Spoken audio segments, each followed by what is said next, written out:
पश्चिम बंगाल और न्यू जलपाईगुड़ी में उस वक्त बड़ा हादसा हो गया जब एक मालगाड़ी ने सियालदाह जाने वाली कंचनजंगा एक्सप्रेस में पीछे से टक्कर मार दी।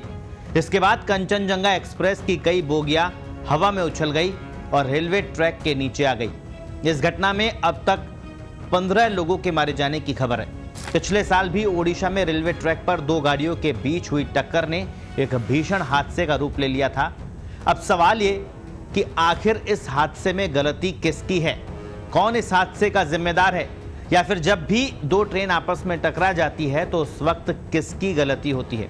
तो चलिए इन सवालों के जवाब ढूंढते हैं। सबसे पहले बात सवाल नंबर 1, यानी कि किस वजह से दो ट्रेन एक ही पटरी पर आ जाती है। तो जवाब आपको ढूंढते हैं। अक्सर सिग्नल फॉल्ट या इलेक्ट्रॉनिक इंटरलॉकिंग चेंज में कोई गलती हो जाती है तो इस तरह के हादसे सामने आते हैं। रेलवे में हर ट्रेन और उसके रूट के मुताबिक इलेक्ट्रॉनिक इंटरलॉकिंग सिस्टम सेट होता है। इसी की वजह से हर ट्रेन अलग ट्रैक पर होती है और दुर्घटना नहीं होती। लेकिन यदि इसी में गड़बड़ी हो जाए तो इस तरह की बड़ी दुर्घटनाएं सामने आती है। अब सवाल ये कि ये सिस्टम कैसे काम करता है। एक रिपोर्ट की माने तो रेलवे ट्रैक में इलेक्ट्रिकल सर्किट इंस्टॉल किए जाते हैं और जैसे ही ट्रेन ट्रैक सेक्शन पर आती है तो सर्किट के जरिए ट्रेन के आगे की जानकारी मिलती है।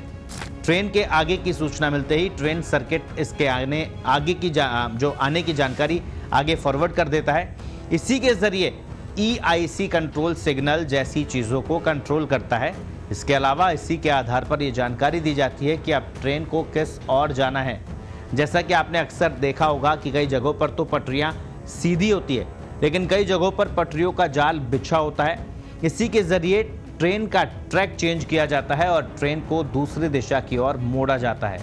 अब पड़ताल ट्रेनों के आपस में भिड़ने की वजह की करें तो मौजूदा समय में कंट्रोल रूम ही ट्रेनों के रूट तय करता है, लेकिन कई बार मानवीय भूल या फिर टेक्निकल कारणों के चलते ट्रैक चेंज नहीं हो पाता, जिसके चलते ट्रेन तय रूट की जगह किसी दूसरे रूट पर चली जाती है।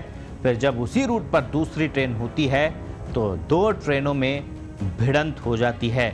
बंगाल में जो रेल हादसा हुआ है उसकी वजह भी ये मानी जा रही है कि वो जो ट्रेन का जो ट्रैक है मालगाड़ी का वो चेंज नहीं हुआ और इस वजह से वो पैसेंजर ट्रेन से भिड़ गई। ओडिशा में भी इसी तरह का रेल हादसा हुआ था।